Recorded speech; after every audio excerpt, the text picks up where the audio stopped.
Olá galera do canal História e Arte, tudo legal? Tudo de boa com vocês? Tudo bem? Gente, vocês sabem que vocês já devem ter reparado, eu sou carioca, né? Não necessariamente carioca, mas fluminense, porque eu não nasci na cidade do Rio, mas na cidade de Niterói, que é a cidade vizinha, então eu não sou o famoso carioca da gema, sou niteroense ou fluminense. Então não achem estranho quando eu soltar porventura alguma gíria, algo do gênero. Tá bem? E como eu já comentei, né, o canal História e Artes, ele é um canal bem tranquilo, ele não é nada assim, ele é didático, assim, lógico. A ideia é essa, né, divulgar a história, a arte, seja ela audiovisual, literaturas clássicas que eu gosto muito, particularmente, nacionais e internacionais, pinturas, fotografias, enfim. Eu falo mais de filmes e livros, né? Mas o que eu quero dizer é assim, para quem está chegando agora, não se espantem. Não é um canal voltado assim a ser muito científico, né? Sem deixar de ter fontes, lógico, científicas. O canal História e Arte sempre tenta abordar a história e a arte e tentar fazer um gancho com o contemporâneo, ou seja, com os dias de hoje. Beleza? Nesse dia, né, nessa manhã que eu estou gravando esse podcast para vocês, eu gostaria de trazer uma arte literária japonesa.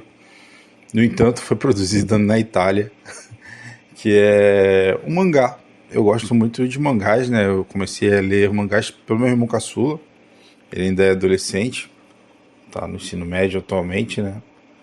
E eu não tinha hábito de ler mangás. Eu já assisti animes, né? Animes da minha época, Cavaleiros do Zodíaco, Super Campeões, que até foi feito o remake, né? Que é o Capitão Tsubasa, enfim. E até tem passado novamente, né? Eu acho legal que esses animes antigos têm retornado. Esses animes com mais de 20 anos de existência, né? Um deles que nunca some é Dragon Ball, né? Que é extremamente antigo. Enfim, mas o foco não é o anime. O foco hoje é o livro, o mangá.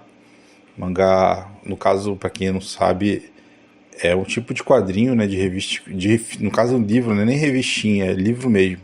Em quadrinhos japoneses que são lidos do final para o início. No nosso caso, se fosse ocidental, né?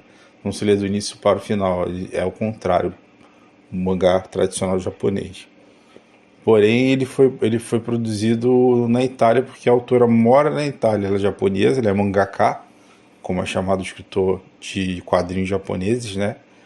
Mangaka é o criador de quadrinhos. E ela se chama Keiko, eu não sei se eu vou conseguir pronunciar corretamente, gente.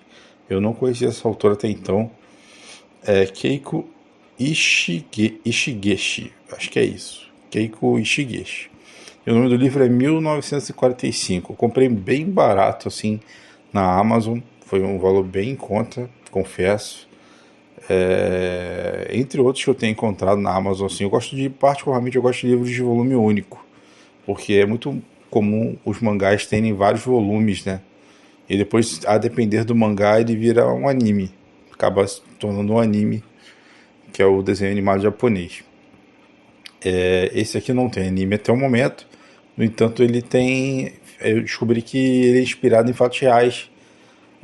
Dois personagens. Existem personagens no livro que não necessariamente é o personagem, mas ele é inspirado em uma pessoa que realmente viveu aquilo. 1945, como já diz a data, né, para quem já associou, está ligado à Segunda Guerra Mundial, né, o período de Hitler, Adolf Hitler, que estava expandindo o seu projeto, né? No caso, 45 é o fim da guerra, né? O fim da Segunda Guerra Mundial. Então a história começa um pouco antes, por volta de 1900. O livro em si começa na década de 30. A história começa na década de 30, onde os personagens principais são crianças, mas o foco em si se passa em 1943, com desfecho em 45, que é o fim da Segunda Guerra Mundial. E são três personagens basicamente, lembra quase um conto, que é uma história bem fechadinha, de leitura rápida, e contando basicamente de alemães que eram contrários ao governo nazista, assim. É pouco dito isso, né? Mas nem todos os alemães eram a favor do nazismo, né? Inclusive militares alemães. Uma das histórias que vocês já devem ter visto ou ouvido é a Operação Valkyria, que realmente aconteceu. Existe o filme de militares alemães que tentaram matar Hitler, que achavam que ele ia levar a Alemanha à ruína. E de certa forma levou mesmo, no fim das contas, né? Só que todos os planos que eles fizeram de matar Hitler deram errado. Operação Valkyrie. E por fim, os militares que estiveram envolvidos morreram, né? Foram assassinados.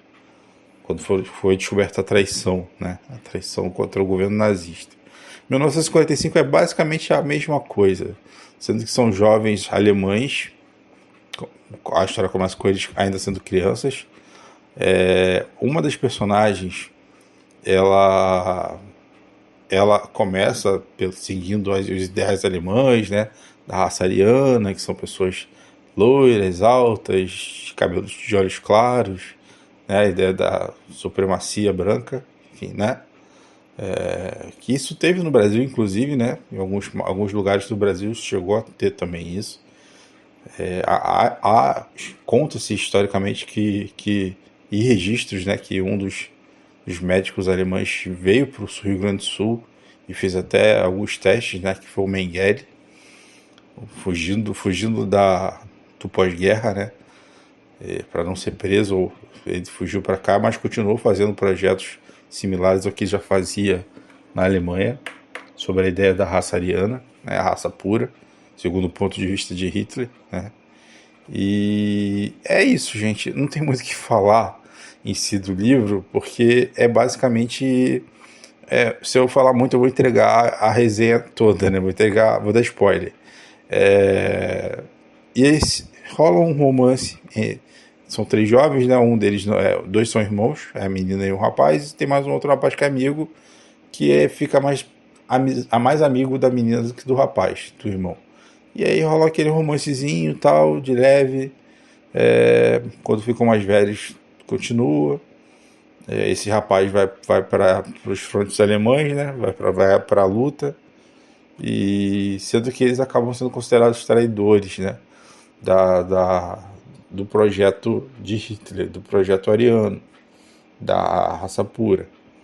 E sim, sem querer entregar muito, né, mas quase praticamente entregando, eles são condenados como eu posso dizer, eles são condenados à traição, como traição à pátria, por serem alemães e estarem contra o governo alemão.